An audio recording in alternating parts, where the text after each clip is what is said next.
تو ایک آدمی کے بارے میں جب آپ 1000 دفعہ 1,00,000 دفعہ کہیں گے کہ چور ہے چور ہے، تو بچپن سے ہی سنتے چلے آئے تو آپ کو لگے گا چور ہے۔ اسی طریقے سے یہی معاملہ ہے اس زمانے پہ، ماضی کے وقت میں بھی یہی سب کچھ ہوتا رہا ہے۔ میں آپ کے وہ اس کے بارے میں حضرت محمد بن حنفیہ کا قول بتا دیتا ہوں۔ عبداللہ بن مطیع اور اس کے ساتھی جو تھے وہ آئے حضرت محمد بن حنفیہ جو حضرت علی کے بیٹے تھے اور بڑے عالم اور بڑے شجاع اور بڑے پائے کے آدمی تھے، ان کا بڑا مانا جاتا تھا۔ تو ان کے پاس وہ آئے، انہوں نے کہا کہ آپ جو ہیں وہ ہمارا ساتھ دیں، یزید کے خلاف ہم نے مہم چلائی ہے۔ تو انہوں نے کہا کہ کیوں؟ تو انہوں نے کہا کہ اس لیے کہ یزید جو ہے وہ شراب پیتا ہے اور نماز کو چھوڑتا ہے۔ تو آپ نے فرمایا کہ تمہیں کس نے بتایا کہ وہ یہ سب کچھ کرتا ہے؟ تو میں جب شام میں گیا تھا تو میں نے تو اس کو سنت پر عامل پایا اور نماز کا پابند دیکھا، اور شراب تو اس نے میرے سامنے پی نہیں۔ تو انہوں نے کہا کہ اس نے آپ کو دکھانے کے لیے ایسے کیا ہوگا۔ تو انہوں نے کہا کہ میں نے اسے کون سا انعام دینا تھا کہ مجھ سے جو ہے وہ میرے سامنے یہ حرکتیں نہ کرتا۔ اور اگر تم نے یہ دیکھا ہے کہ وہ یہ برے کام کرتا ہے تو پھر تو تم اس کے شریک محفل تھے، تم نے اسے روکا کیوں نہیں؟ اور اگر تم اس کے بارے میں سنی سنائی باتیں کر رہے ہو یا جھوٹ بول رہے ہو تو پھر تمہیں خدا پوچھے گا۔ یہ پوری بات ہے جو محمد بن حنفیہ نے انہیں کہی اور ان کے پاس اس کا کوئی جواب نہیں تھا۔ تو یہ ہے ساری اس چیز کی بیان۔ باقی رہ گئی کہ حکومتی سطح پر اس نے جو اقدامات کیے، تو دیکھیے کہ جب ایک آدمی جس کے اوپر سارے کے سارے لوگ متفق ہو چکے ہیں کہ وہ اب نظم اجتماعی کا نمائندہ بن کے نظام سنبھالے گا، تو اب نظم اجتماعی کی حفاظت کے لیے تو وہ کچھ نہ کچھ تو کرے گا نا۔ اب جب اسے یہ پتہ چلا کہ کوفہ والے حضرت حسین کو انوائٹ کر رہے ہیں کہ وہ آئیں اور آ کے اقتدار سنبھالیں، اسٹیٹ ود ان اسٹیٹ بنائیں، تو اس کا کیا مطلب تھا؟ اس کا مطلب یہ تھا کہ کوفہ میں دوبارہ ایک ریاست قائم ہوگی جس کے ساتھ پھر ایک لڑائی لڑنی پڑ جائے گی، اور لڑائی لڑنی پڑی بعد میں۔ مختار سقفی نے وہاں پہ حکومت قائم کی جب اپنی، تو پھر دوبارہ خانہ جنگی شروع ہو گئی تھی۔ تو ریاست اس صورت میں کیا کرتی ہے؟ تو اس نے وہی کیا جو ایک ریاست کرتی ہے، لیکن اس کے باوجود وہ یہ چاہتا تھا کہ حضرت حسین اگر اس کے پاس بھیج دیے جاتے تو وہ ان کو چھوڑ دیتا اور معاف کر دیتا اور ان کے ساتھ درگزر کا معاملہ کرتا۔ لیکن جو کوفہ کا گورنر تھا، کوفہ بصرہ کا گورنر ابن زیاد، وہ ضرورت سے زیادہ سخت آدمی تھا اور وہ کسی کو کوئی رعایت نہیں دیا کرتا تھا۔ اس کی اوور ایفیشنسی کی وجہ سے یہ معاملہ پیش آیا، اور یزید کو جب یہ علم ہوا تو اس نے بڑا برا بھلا کہا کہ یہ ایسے نہیں کرنا چاہیے تھا اسے، حسین میری طرف آتے، میرے پاس آتے تو میں درگزر کا معاملہ کرتا۔ تو یہ تھا معاملہ۔ پھر وہ مدینہ کے اندر جب وہ جو واقعہ ہررا پہ ہوا ہے تو اس کے اندر تو جو انصاری نوجوان تھے انہوں نے یہ معاملہ اٹھایا تھا۔ جب ہم یہ پڑھتے ہیں نا تاریخ کے اندر کہ اہل مدینہ نے بغاوت کر دی یا اہل مدینہ کھڑے ہو گئے، تو ہمارے ذہنوں میں نا ایسے آتا ہے جیسے صحابی سارے کھڑے ہو گئے تھے، لیکن یہ ایسی حقیقت نہیں ہے۔ وہ انصار کے نوجوان تھے جو عبداللہ بن حنزلہ کی قیادت میں کھڑے ہو گئے تھے، اور جو مدینے کے اندر اکابر صحابہ تھے، عبداللہ بن عمر، زین العابدین، یہ سارے، انہوں نے اور محمد بن حنفیہ، ان لوگوں نے ان نوجوانوں کی اس تحریک کا ساتھ نہیں دیا تھا، اور وہ یہی کہتے تھے کہ یہ کام نہ کرو، مسلمانوں میں تفریق پیدا نہ کرو۔ تو یہ نوجوانوں کی ایک تحریک تھی جو مدینہ میں اٹھی، اور انہوں نے وہ بغاوت کی، تو یہ بیعت کو توڑ دیا۔ تو پھر حکومت کیا کرتی ہے؟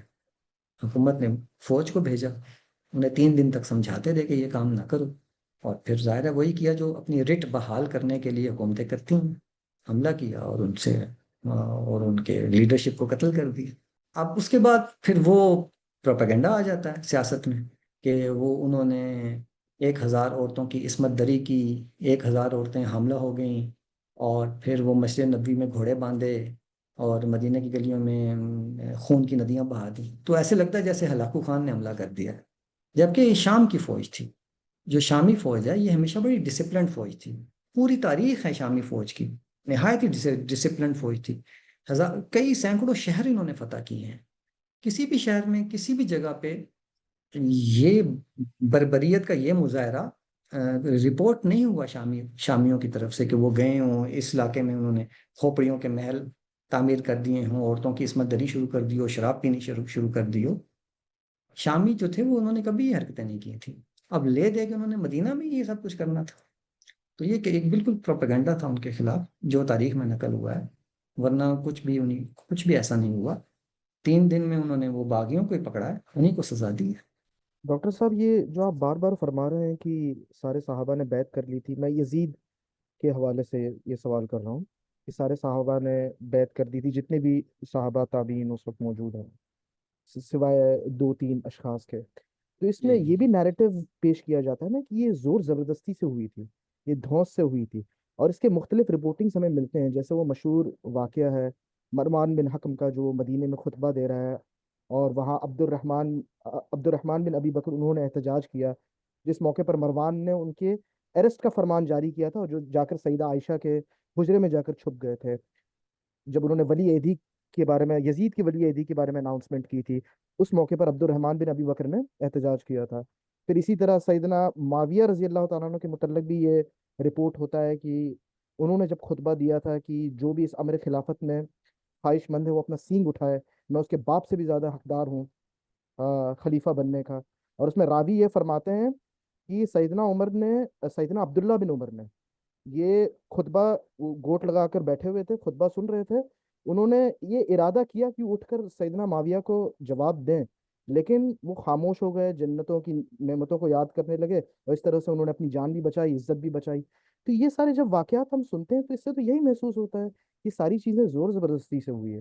ظاہر ہے جی، دوسرا نیریٹو تو آئے گا نا، وہ جو لوگ ہیں جو کہ اس کے خلاف ہیں وہ اس بات کا، اس کی بالکل ایسے ہی سیاست میں یہی ہوتا ہے، جیسے آج کل کی سیاست میں آپ دیکھتے ہیں ایک حکومت بن جاتی ہے تو دوسری پارٹی کہتی ہے کہ دھاندلی ہوئی ہے زور زبردستی کے ساتھ، اور یہ ہوا ہے وہ ہوا ہے۔ یہ جو بھٹو کی حکومت آئی تھی اس میں بھی یہی معاملہ پیش آیا تھا، لیکن اب تاریخ بتاتی ہے کہ وہ پروپیگنڈا تھا بھٹو کی حکومت کے خلاف کہ اس نے بہت بڑی دھاندلی کی ہے۔ پوری پاکستان میں احتجاج ہوئے تھے کہ بھٹو نے اپنی حکومت دھاندلی سے قائم کی ہے، تو چنانچہ فوج کو آنا پڑا، یعنی مارشل لا لگ گیا۔ آپ اندازہ لگیں، مارشل لا جب لگا اور ان حالات جب پتہ کیے تو پتہ چلا کہ ایسی تو کوئی بات نہیں تھی، چھوٹی موٹی دھاندلیاں اور بے ضابطگیاں تو ہوتی رہتی ہیں، مگر یہ کہ بالکل ہی جو ہے وہ دھاندلی کے ساتھ حکومت بنی ہے، ایسا نہیں تھا۔ تو یہ سیاسی نیریٹو ایسے ہی بنتے ہیں، دوسری لوگوں نے بھی اپنا یہی موقف بیان کرنا ہوتا ہے۔ جہاں تک ہے بات بیعت کے دور سیاست کے معاملے میں زور زبردستی تلخ کلامی کی، یہ تو آپ کو پتہ ہے حضرت ابوبکر کی خلافت میں بھی پیش آ گئی تھی۔ حضرت ابوبکر انصار کے ساتھ حضرت عمر نے کس زبان میں بات کی تھی، اور پھر جب انہیں یہ پتہ چلا تھا کہ بنو ہاشم الگ سے حضرت علی کو خلیفہ بنانے کے لیے مشورہ کر رہے ہیں، تو وہ چلے گئے تھے بنو ہاشم کی طرف بھی، انہوں نے کہا تھا کہ خبردار کہ تم لوگوں نے اس کے علاوہ کوئی مختلف بات کی۔ تو پہلے خلیفہ کے وقت بھی یہ سب کچھ ہو گیا تھا۔ تو مسئلہ یہ ہے کہ اگر یزید بن معاویہ کی بیعت مکمل طور پر ظلم و ستم پر مبنی ہوتی، پھر تو تاریخ نے ہزاروں واقعات نقل کیے ہوتے کہ اس کو کوڑے مارے جا رہے ہیں کہ بیعت کرو، اس کو جیل میں ڈالا جا رہا ہے کہ جی بیعت کرو۔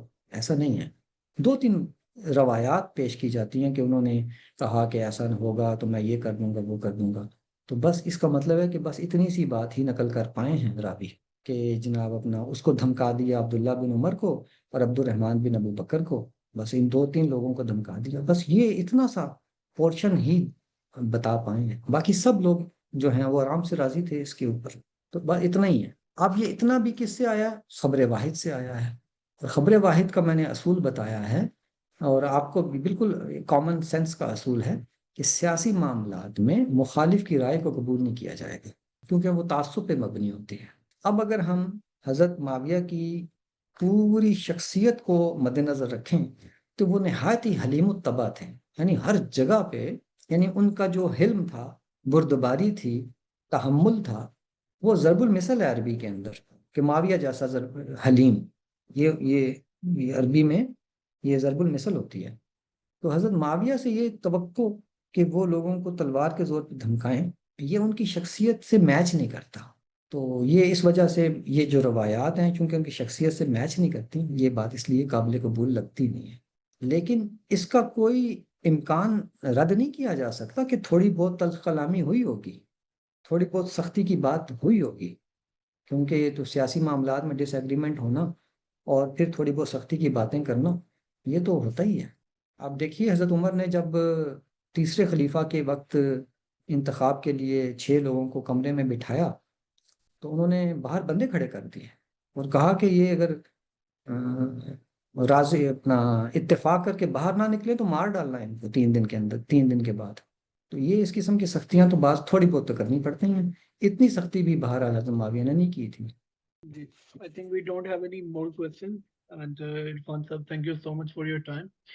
اور امید ہے کہ تمام آج پارٹیسپینٹس نے بھی سیکھا ہوگا اس بڑے سینسٹیو ٹاپک کے حوالے سے. نیکسٹ ٹائم جب کوئی اس حوالے سے ایک اور سیشن ہوگا تو آپ لوگوں کی خدمت میں دوبارہ حاضر ہوں گے. آج کے لیے اتنا ہی. بہت شکریہ تمام لوگوں کا پارٹیسپیٹ کرنے کے لیے.